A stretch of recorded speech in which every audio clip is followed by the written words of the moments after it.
everyone. Hi. Welcome to Startup Boston Week. Woo! It is so wonderful to see you all here. My name is Stephanie Rullick. I am the founder of Startup Boston, and I really appreciate, thank you. And I really appreciate you being here for year 8 of Startup Boston Week. Yes, we're gonna.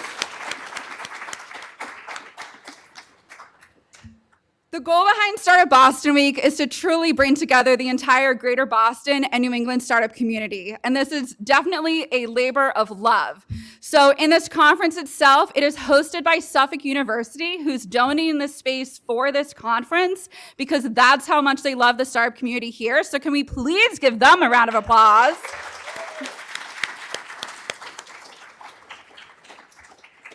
You also have nearly 300 volunteers volunteering their time all week long this week to really go and bring this conference to life. You'll see them in green, so if you see them, give them a high five. But right now, we're also going to give them a round of applause.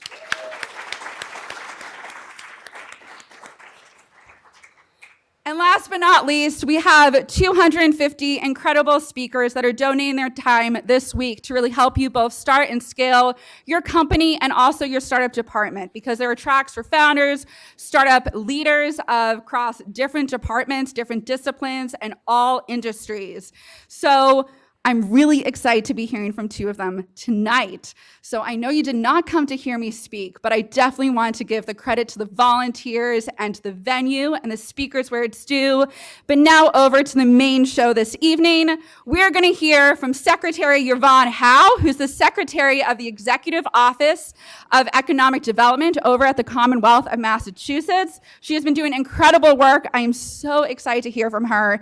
And she is being interviewed by one of my favorites, Scott Kersner. He's a very renowned and well-known columnist over at the Boston Globe. So let's please give them a round of applause.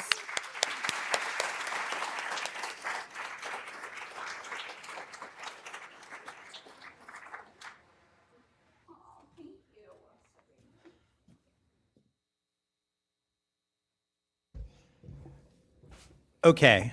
I'm told that there are some people who've been here since 8 in the morning. Can you raise your hand if you've been here since 8 in the morning? Big round of applause for these people. It's currently after 6, and I'm like, oh my gosh, this is a nice full room for 6 p.m. This is what makes our state so awesome and our city so awesome, is the fact that all of you wicked smart people care so deeply and want to spend time working together on cool stuff. I love it. There you go. Here's my plan for this time is I want to keep things fast moving. So we're going to just try to deliver on what this session is called the State of Innovation. We're going to talk a little bit about how both of us see the state of innovation in Massachusetts right now. We definitely will make time for some questions from you. So even though it's after 6 o'clock, if you've been here since 8 in the morning, don't fall asleep. We want you to stay engaged and ask lots of questions because this time is for you.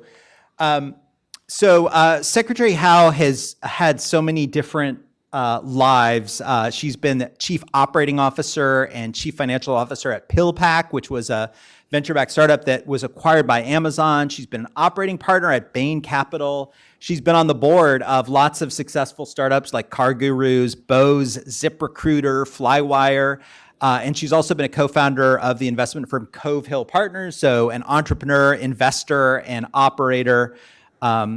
What have you not done in your career and now in state government? I don't know, but this Saturday, I did get into a ring and wrestle a 570-pound sumo wrestler, a national champ.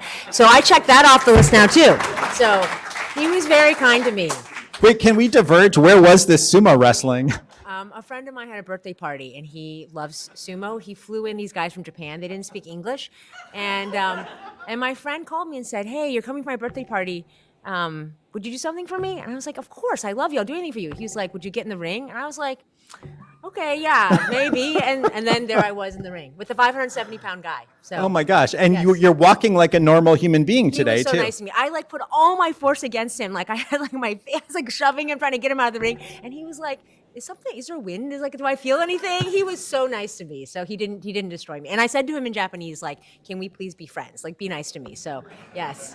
All right. Yes. That's So I've very checked that out. functional I don't Japanese. think Yeah. I will be becoming a professional sumo wrestler, so that may not happen. But who knows? Life is an adventure, and I never thought I'd be in state government, and I feel tremendously honored and privileged to be in this role. So life is unexpected. Well, look, I think for your bio index card, if you want to add on to it, semi-professional sumo wrestler. that you can- Survival of sumo, match, yes. The first thing we want to talk about was the word Beantown. Do you like the word Beantown? Should that be part of the brand, the Boston and Massachusetts brand? So I have to confess a few things. One is that I'm not born in Boston. So I was born in Chicago. I'm the first of my family to be born in this country. And any Midwesterners, Chicagoans, I love that. But I came here, like many of us, to study. And that's when I fell in love with the state. And then I moved away after I graduated. And then when we had kids and we were trying to figure out where should we go where we can have good careers, both of us in different sectors, and also have a great school system and great communities that we want to be part of, we ended up moving back here. So I don't know where this name Beantown came from. I guess it's from Boston baked beans. I've never had Boston baked beans really, or maybe I have. I didn't like them, but it's not like one of my top favorite things to eat. So I personally don't resonate with the name, but maybe others do, and if they do, that's great. But I personally am not a big Beantown person. Yeah, ditto. I feel like people used to say like, oh, go to Durgan Park and get some Boston baked beans. And then Durgan Park went out of business. So like, why are we holding on to the Beantown brand?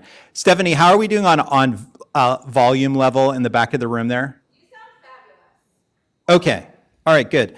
So can we just talk about like, how would you assess, it's September of 2024, like how would you assess the state of innovation in Massachusetts?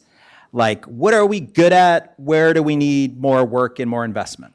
That's a great question. So as Scott mentioned, my whole career up until now has been in business. So I have had many different roles, but always in business. And I never thought I would have a career in state government. I also didn't think I'd get into a sumo ring with a 570-pound guy. But I was sitting at home one day and my cell phone rang. It was a number I didn't recognize. And I picked it up thinking, oh, it was probably the kid's doctor or something. And it turned out to be Maura Healy. And I had only met her once, didn't really know her, but she said, I'm putting my cabinet together and I'd love to have someone with business background. We had lunch the next day, and then a couple weeks later, she called me, I got this offer. So I started in January of 2023. So it's been a little over a year and a half. So I'm going to confess some things. Before I came into this role, I was in business. When you're a CEO or CFO or COO or investor, board member, you don't wake up every day and think, oh, like, how's Massachusetts doing today? That was not my frame. I was 100% focused on my businesses. So I came in this role, and in our state, we're required once every 4 years by legislature, which I think is actually very smart, to do an economic development plan. So you have to do a kind of a strategy for your state once every 4 years. So I came in and I said, okay, we got homework due at the end of this year. It's written in the legislation. I said to the governor, you want to just kind of go through the motions, or should we actually really do it? And she was like, no, we need a plan, so do it. So we spent a ton of time analyzing our economy. We went all around the state, talked to all of our businesses, looked at all the data, looked at all the competitors, all of the stuff, and we wrote an economic development plan, which we published in December, called Team Massachusetts. If you want a bracelet, I can give you one. Darren's got his. It's called Team Massachusetts, Leading Future Generations. And the reason why it's called that is because, to Scott's question, we are so lucky. We have the best team.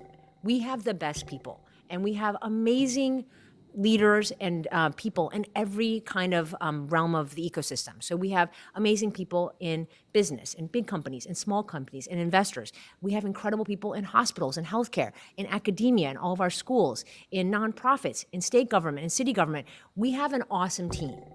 So we actually lead in a lot of places. We don't lead in everything. We're not a huge state. We're 7 million people, $750 billion GDP, which, by the way, $750 billion GDP, we're a third of Canada. We're bigger than Ireland. So this is pretty meaningful for 7 million people. We're the highest income per capita state. So we pull way above our weight. But we can't do it. We can't be good at everything, right? So the places we lead, though, are really important. We are very lucky that we have strong positions in healthcare with hospitals, in education, in financial services, in life sciences, which is newer. That started really happening. I was just before this at the opening of the new Broad site in Burlington. But the Broad Institute started here 20 years ago. So this is in the last couple of decades. And then Governor Patrick in 2008 did the first life sciences initiative for $1 billion. This is all in recent times. So we're now the world's leader in life sciences. And I think we have all of the ingredients, and we are poised to lead in places like climate tech, AI, robotics, and those kinds of areas. And so there's a lot of good stuff here. However, Scott's other question was, where do we have work to do? We have been the leader, which means that we have a target on our back. We're number one. And you know, in the world, when you're number one, everyone's always trying to catch up with you.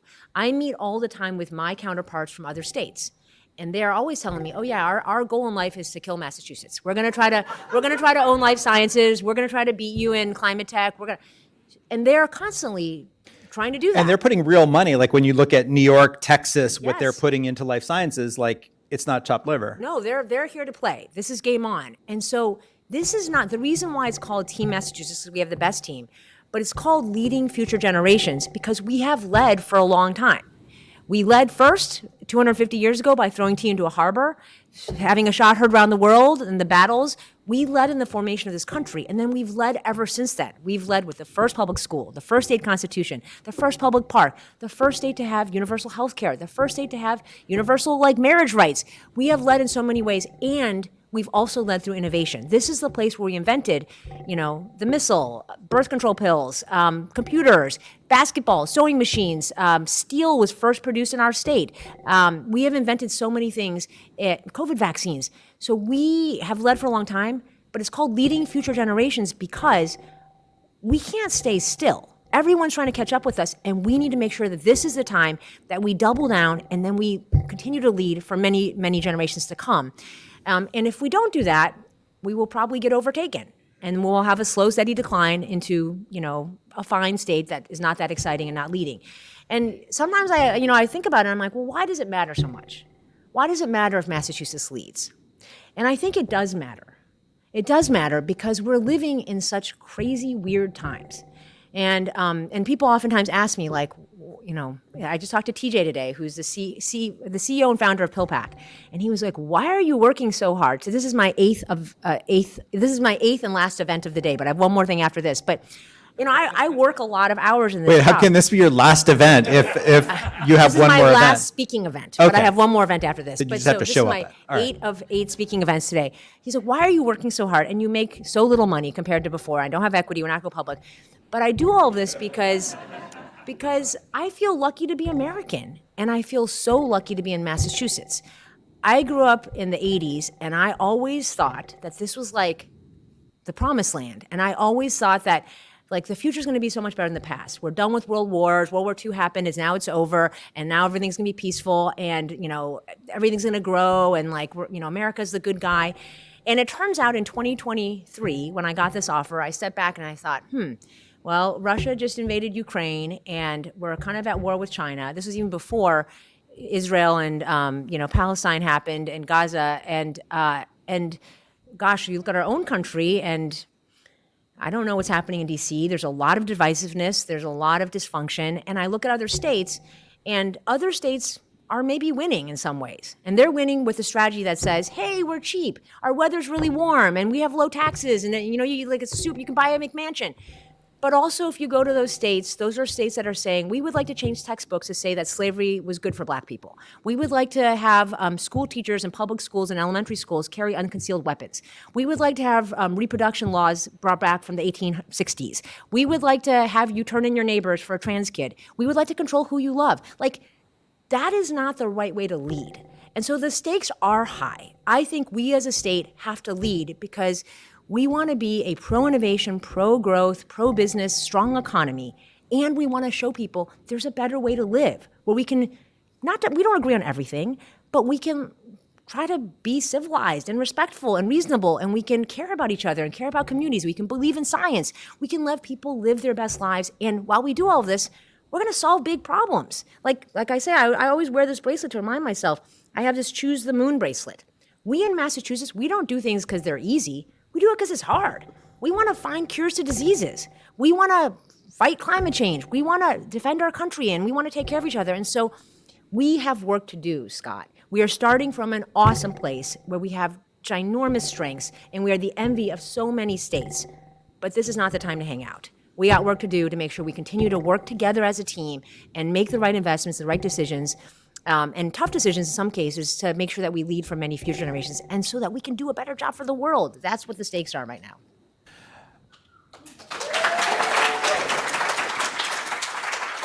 All right. I will hold for the well-deserved applause there. Can you tell us some stories? So you've been inside the startup world. I mean, you were at a venture-backed startup, right, that raised a lot of money and was trying to disrupt, how people got their prescription drugs, like dealing with a very regulated industry. Like, tell us a little bit about what you learned from that experience and just kind of the pressures of that experience, right? Like the more venture money that goes into a startup, the higher the pressure is that, we need to create some value here. Yeah. So just to kind of give people the context, so I mentioned I'm a child of immigrants. So when I talked to my parents about what I should do, they're like, you should be a doctor. Very safe. You'll have a job. You'll always make money. If you're not gonna be a doctor, maybe lawyer, maybe engineer. So I did very kind of, and every time I got a job, like at McKinsey, they're like, we never heard of this company. Do they have insurance? And then like Bain Capital. Does Bain Capital offer insurance? You need to have health insurance. And so then I decided to leave Bain Capital, and I took a 90% cut in my cash comp to go to a tiny startup that no one had ever heard of. And my boss is a decade younger than me, and he's a pharmacist. And my parents were like, what's happening to you? And people at Bain Capital were like, are you having a midlife crisis? Like, do we need to have an intervention? But it was actually the best decision I made, because I'd gotten to a point in my life where I had been so lucky, and I'm so grateful for all my experiences. I learned so much, but I kind of got to a point in life where I was kind of like, I want to do something that I really personally believe in that's going to be helpful. I've been so lucky in so many ways. And my mother-in-law had been diagnosed with Alzheimer's, which is the worst disease ever. And so for the first time, our family was dealing with taking her to different doctors. And then every time we went to a different doctor, it was like, you have to go to the pharmacy. We have a different set of prescriptions. And then she was taking a whole set of things. So every Sunday night, my husband would sort the pills into the Monday and the Tuesday, the AM and the PM, and all the pills look exactly the same. So when a friend of mine introduced me to a friend of his, TJ Parker, the founder of PillPack, I went to go meet him. And I was like, what do you guys do again? He's like, well, we have, in America, there's 40 million Americans who take 5 or more prescription drugs a day. It's more than $100 billion. And if you already are taking 5 or more prescription drugs, you're probably pretty sick.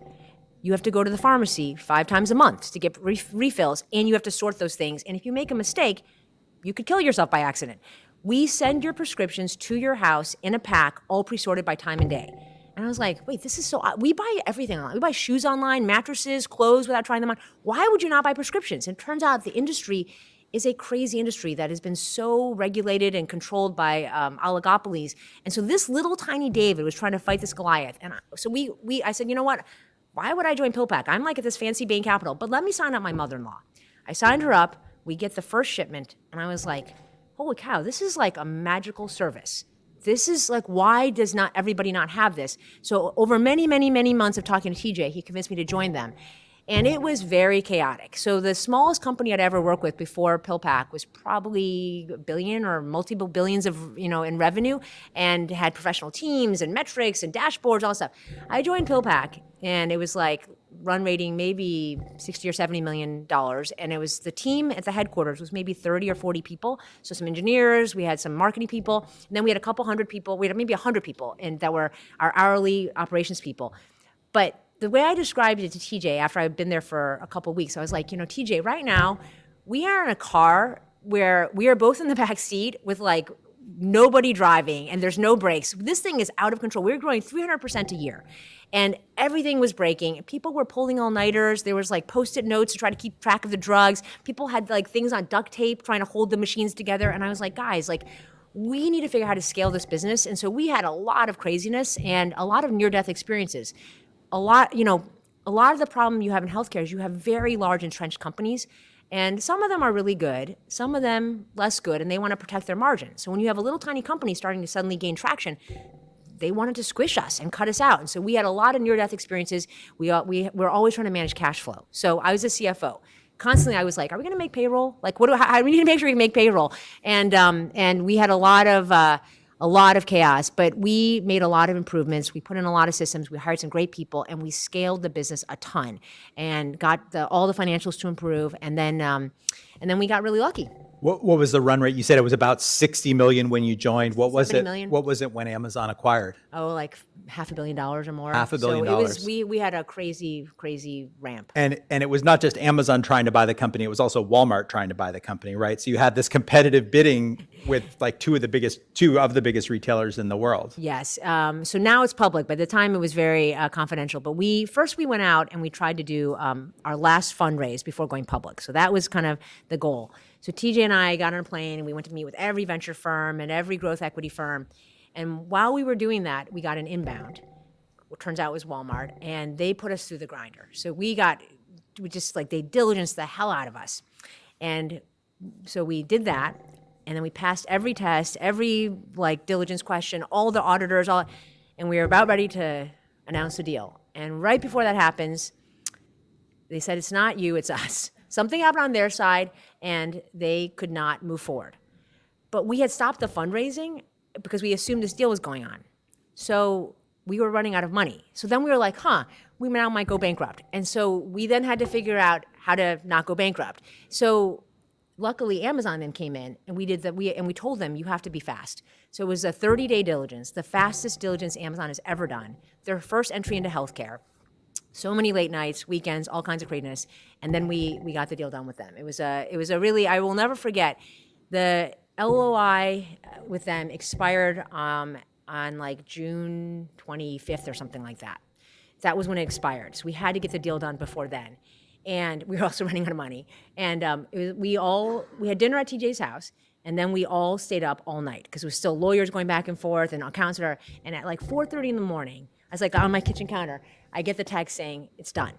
And so then I took a shower and we decided who was going to go where. So I ended up getting assigned to go to our New Hampshire's operations center. So I drove up there, I got donuts for everybody. And I went in time to see the night shift leave. And I knew all of them because I would do night shift with them sometimes. And then I saw the first shift come in. And it was just a normal business day. And I remember I saw this guy, Kenny, who's one of our first operational employees. And I said, Kenny, how's it going? He's like, well, I have this really serious girlfriend and we want to buy a house, but we don't have enough money.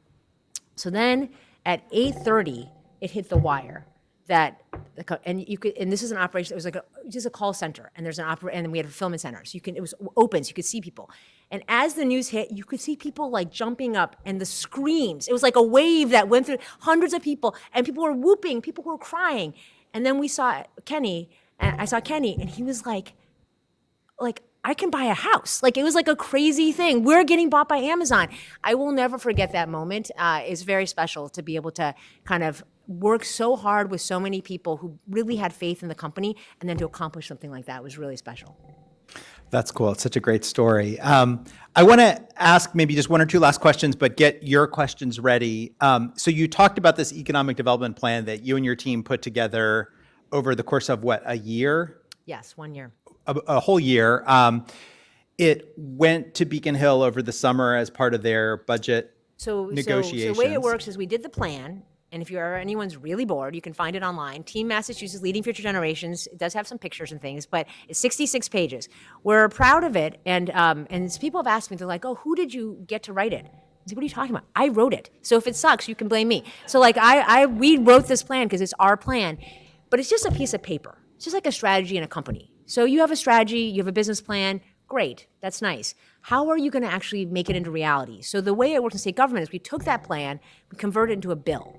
It's a $3.5 billion bill, and it's called the Mass Leads Act. We filed it on March 1st. It takes every part of our strategy, our plan, and converts it into programs and monies and dollars and legislation and governance to bring this thing to life for real over the next many years. So that bill was filed in March.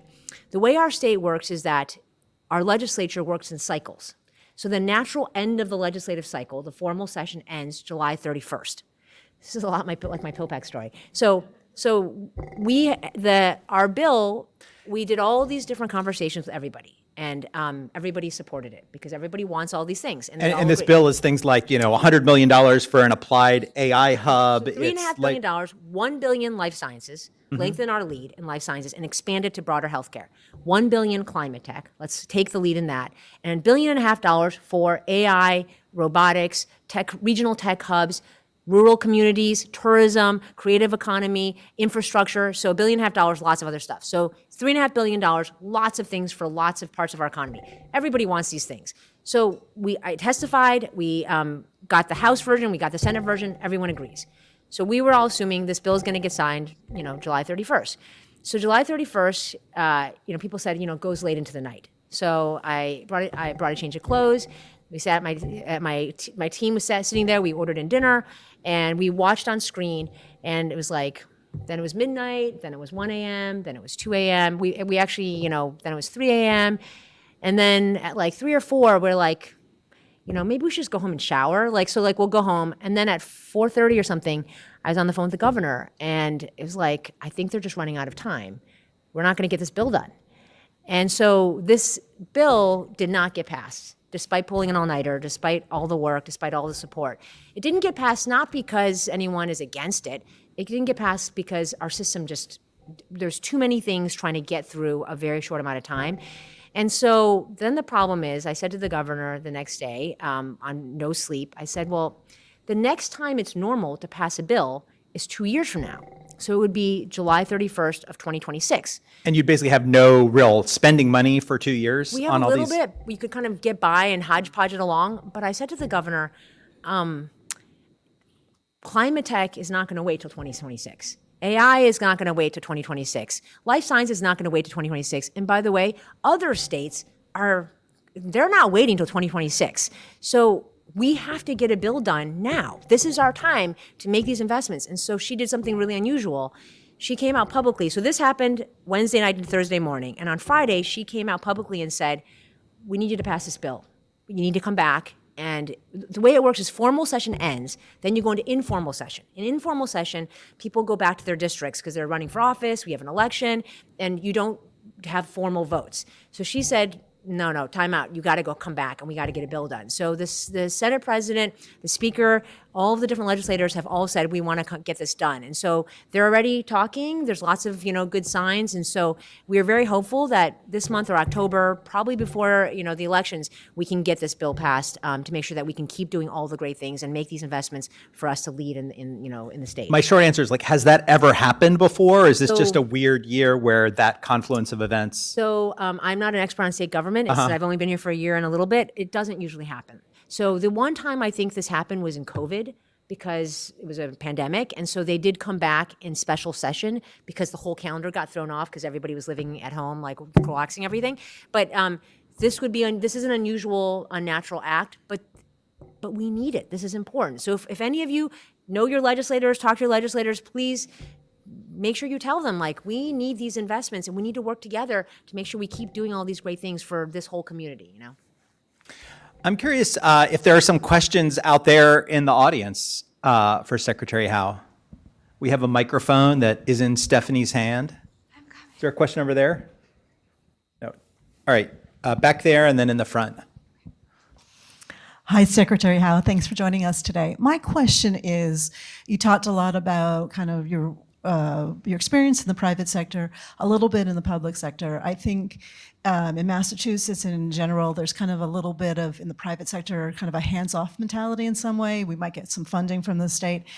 What would you love to see to help strengthen those relationships and partnerships between the public and the private sector, not just from funding, but from engagement? So you just said speak to your legislators.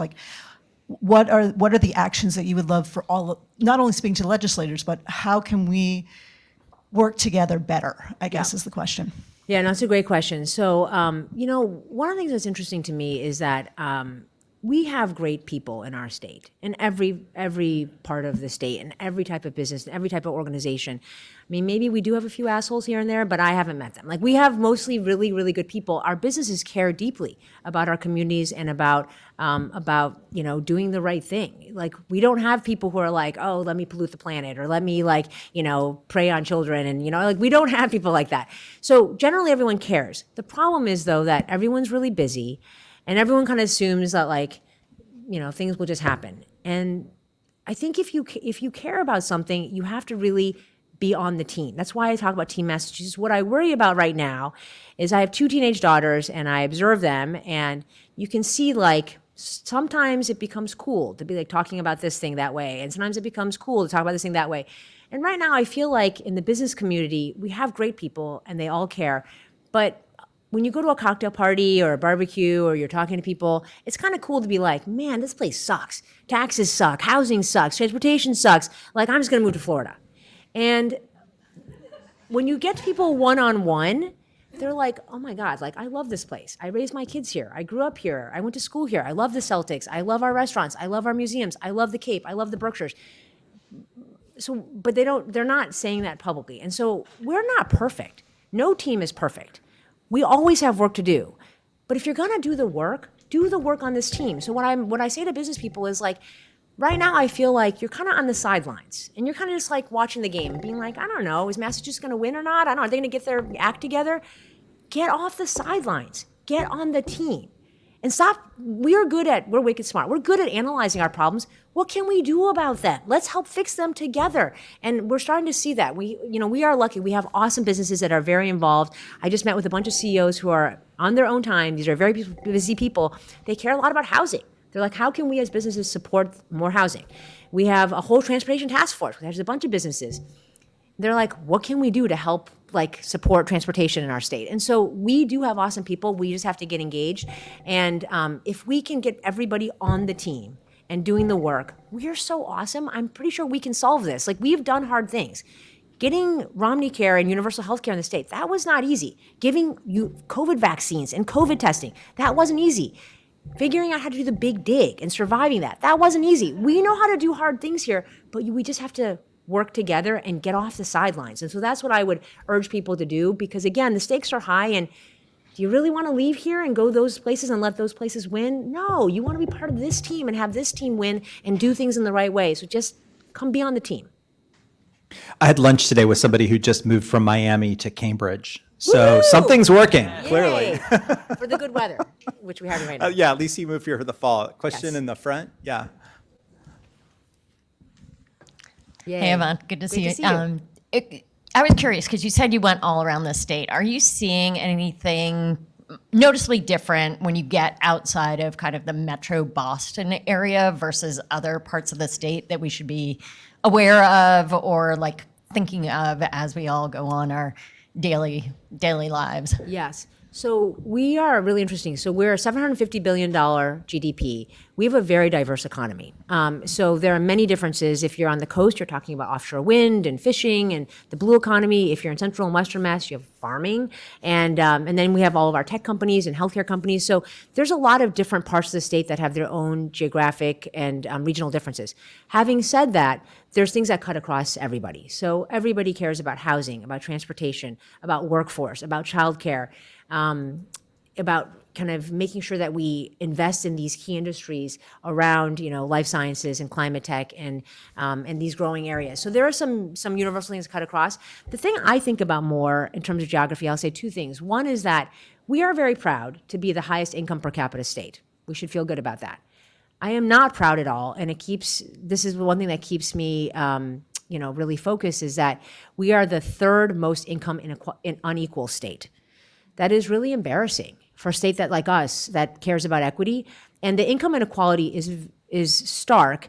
It is for sure by race, for sure by educational background. It's a lot by geography. So if you live in Boston, Cambridge, versus if you live in parts of central western Mass, the difference in your income could be like $40,000 or $50,000. That's like a lot of money. It's a huge percentage. It's like half. And there's maybe some cost of living adjustments, but it's way more than that. And so I think a lot about that. The other thing I think a lot about is, so when I was at PillPack, our headquarters was in Somerville. We had this really cool office, whatever, and then we needed to build an operations center.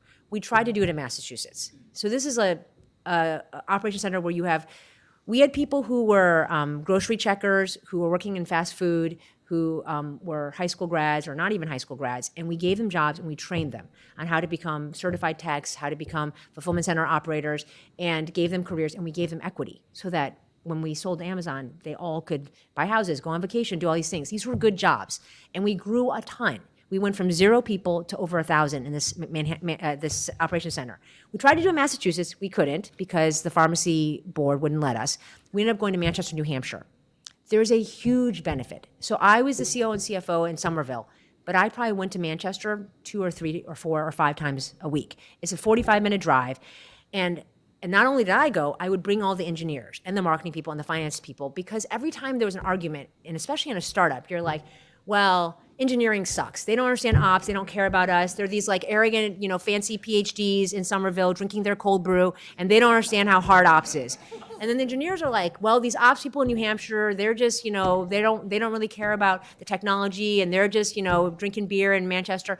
Guys, we're all going to get a room, and we're going to sit down, and we're going to get to know each other, and then what is the problem? And let's figure it out. Let's do the code, and let's actually try it out and see if we can fix this process real time. And afterwards, we're all going to go play ping pong and pool together, and we're going to love each other, and we're all on one team. We got so much farther and faster because of being able to do that. I wish we'd done it in Massachusetts. We can do that in Massachusetts because we have so much state footprint, and now we're seeing that. So today, I was with the Broad Institute. They're in Cambridge. They're opening in Burlington. It's not far. But if you go to Burlington, you can get slightly cheaper land. People can live further. There's great neighborhoods. And you talk to Moderna, and they've opened up a big operations center, a factory in Westboro and Marlborough. You talk to, Ultragenics. They opened up in Bedford. You talk to Commonwealth Fusion, which is in Cambridge, and then they've opened up a big site in Devens. So we have a lot of state footprint, and it's so much easier to get in a car and drive there, and it's cheaper and it's easier than to have to get on a plane. So what happened with us at PillPack, we started in Manchester, and then we opened up operation centers in Phoenix, in Texas, in Florida, in New York, and it was a problem. Every time we had an issue, I had to get on a plane, and we had a time zone difference, and then it was harder to connect. And then by the time we got there, things had gotten much worse. It was so much harder. So especially when you're scaling, it's so much more helpful to be proximate. And then once you're a big global company, you're going to have sites everywhere. It's great. But for us, I think we need to figure out how do we use the whole state geography, which we're doing now. Life sciences, Boston, Cambridge is the number 1 in the country. Number 15 is Worcester. Worcester is not that far. And so we can use our state geography. Just to follow up on that question, what's the second city where you see evidence of entrepreneurs who maybe go to school here in the Boston area saying, oh, I'm willing to do a startup, plan a startup? Is it Worcester? Is it, Williamstown? Is it? Well, so Northampton? Worcester is a big success story. And part of what Worcester's success is, they have a bunch of universities. It's not that far from Boston. It's cheaper. They've done a bunch of really good things with housing. So Worcester is a great success story. And they have a hospital there. So there's a lot of good stuff happening in Worcester. And I went not too long ago, and I was like, oh my God, this restaurant is so great. And it's so cheap. There's cool restaurants. There's cool places to live. But there's seeds of that everywhere across our state. There's really cool stuff happening in Lowell. The University of UMass there is making a bunch of investments. There's all kinds of smart graduates, and then companies are going there because they want those grads for life sciences and climate tech and robotics, the Department of Defense. We've had all kinds of interest in Lowell and other parts of North Shore. And then out in Western Mass, we have another 5-school thing in UMass Amherst. There's all these startups coming out of there. I just visited the coolest climate tech startup in Holyoke. And they were like, well, we went to Amherst, and all of our friends are still here, and it's cheap, and we love the mountains, we love hiking, and why would we move? This is such a cool place to live. And there's stuff happening in North Adams with Mass MoCA, and so there's a bunch of stuff. What I keep saying is, we have all the ingredients. We just need to get to critical mass and tipping point, where then it becomes because Cambridge wasn't always Cambridge. Kendall Square used to be nothing. 20 years ago, it was nothing. There's nothing. That was a completely desolate area. Even a couple years ago, that whole Cambridge Crossing area was nothing. There was they're trying to build a skate park. We can make these things happen. We just need to kind of get critical mass and get to a tipping point, which is why we need this bill. Because my view is, I'm an economist by background. I've been in business forever. In general, markets work. We should not be socialist. We should not try to tinker with markets. In general, markets work and companies compete, and that's good. However, there's market failure. Part of where there's market failure is getting things started, because businesses generally, banks, lenders, companies, they're kind of risk averse. But if the state can step in, the government can step in and say, you know what, we're going to take a bet. We see the future, and we're going to put $1 billion in life sciences, even though no one else believes it. And when we take that first step and we get that spark going, then people glom on, and then the market takes off. And so the place where the state can step in is to get us to that critical mass, get us to the tipping point, so then things take off, and then we have more success stories like Worcester, like life sciences, across all of our state and all these industries. All right, cool. I think we have time for one last question. I saw a hand up over there. Yeah. Because we're at Suffolk University and there are a lot of students in the audience, what would you say to them about not getting off the sidelines because they're really just getting into the game, but getting into the game and being a part of this team, which hopefully is, you know, a growth engine for their careers and the economy? Well, this is our secret sauce in Massachusetts, is the fact that we have so much. So, you know, I talk a lot about how the danger of a place like Massachusetts, if we've been successful for a long time, the risk is we get comfortable and we get lazy and we get complacent and we become an incumbent. And we just are like, oh, we're good. And then, like, you know, the Titanic hits the iceberg and we're all debating dinner. The thing that saves us from that has led to our success for such a long time, for 250 years, we have an infusion. Every year we have 500,000 people coming here to study. And we have such incredible homegrown talent. We have the best K through 12 education. This energy and people coming from around the world, around the country, the wicked smart people from everywhere coming here, mixing together, and then deciding to stay here and to do great things here.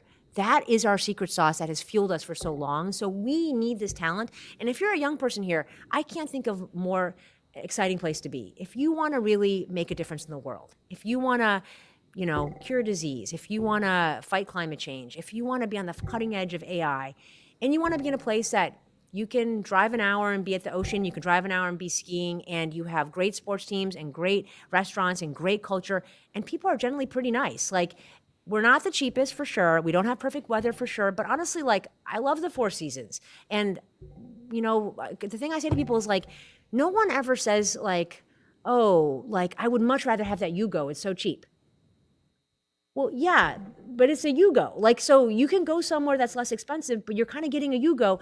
We want to make ourselves more affordable. It's not any excuse. We're going to be more affordable, but you get more here. You get a quality of life, and you get a state that is investing in lots of things that we all care about. And so, and there are so many opportunities for young people, especially if you're interested in the startup scene and innovation. And unlike other cities, I've been in the startup scene in other cities, there is a lot more competition in those places. And what I always say about Massachusetts that's special is that we are big enough that there's lots of interesting stuff going on. You're not going to get bored. There is so much interesting stuff going on. We're small enough that you're 1 or 2 degrees separation from everybody. And if you call someone or you cold call or you email, most people return your call and most people want to be helpful. And so we have like the perfect size for someone who's starting their career to get embedded here and to have an awesome career and an awesome life here. So. One last question in the back, if you can keep it succinct, and we'll keep the answer succinct. I love that we just had a Yugo reference. Like, what year do you think the Yugo was on the market, Secretary Howe? What's the cheap car these days? I just think of Yugo. Hi, Secretary. Thank you so much for sharing your insights today. My name is Dia. I'm the founder, actually, of a social initiative. I was previously at the Broad for many years before doing the crazy thing of starting something of my own. Brodies. So. Yes, Brodies. Yeah. My question to you is, as an early stage social venture, it's even more difficult than a tech venture to establish your ground. And what we're trying to do is actually invest in social capital. So we're trying to bridge connections across generations, across diverse communities, to enable older and younger adults to learn about technologies like AI and then collaborate on using the technology to solve problems in their communities together with it. So how do we plug into this ecosystem? Because it's super, super challenging when you're this early on in the process. So I'd say a couple things. So one is that I love what you're doing. That's so awesome, and we're so excited. That's we just did a Secretary Walsh and Health and Human Services did a session multiple sessions across the state with elderly people. And actually, she said this in cabinet. One of the most surprising things that came up as a priority was understanding AI and the digital economy. So there is definitely an opportunity there. So one is that I would get plugged in, and I'm happy to make introductions, and people here can make introductions to the kind of Boston and Massachusetts startup scene and investors and angel investors and seed investors and all of those kinds of folks.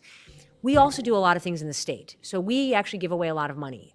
So we have all kinds of programs through Mass Ventures, through Mass Tech Collaborative, through Mass Growth Capital, through Mass Development, through Mass Life Sciences, Mass Clean Energy Center. So we have a lot of different programs. One of the challenging things, and we're trying to fix this now, is that we don't make it easy for people to understand. And so we are right now working on a initiative that was in our economic development plan.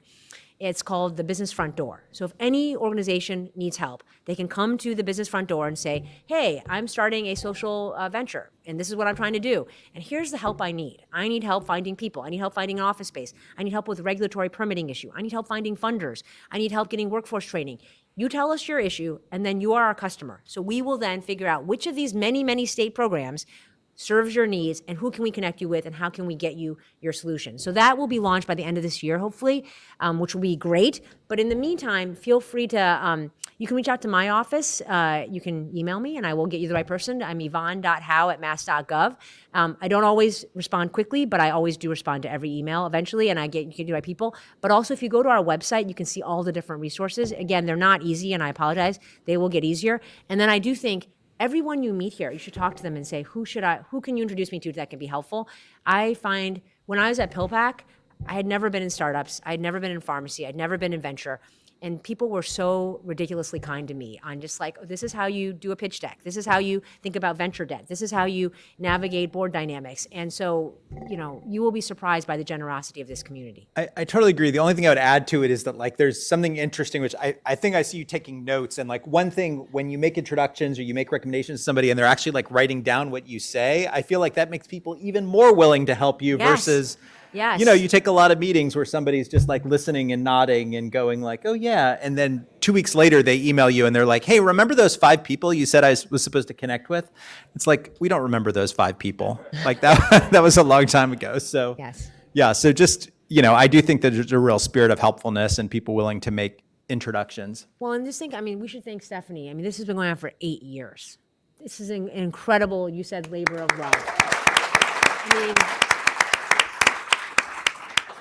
This is what's magic about our team. Like, our team is really special because we have people like Stephanie and all the volunteers and all of you being here at 6 o'clock on a busy fall night. We all care. And so I think you will find awesome people to be helpful, and we're so grateful to have all of you here on Team Massachusetts. All right, that's a fantastic note to end on. Thank you for the great questions. Thanks for being here to wrap up the day. And one more thanks to Stephanie and the whole team.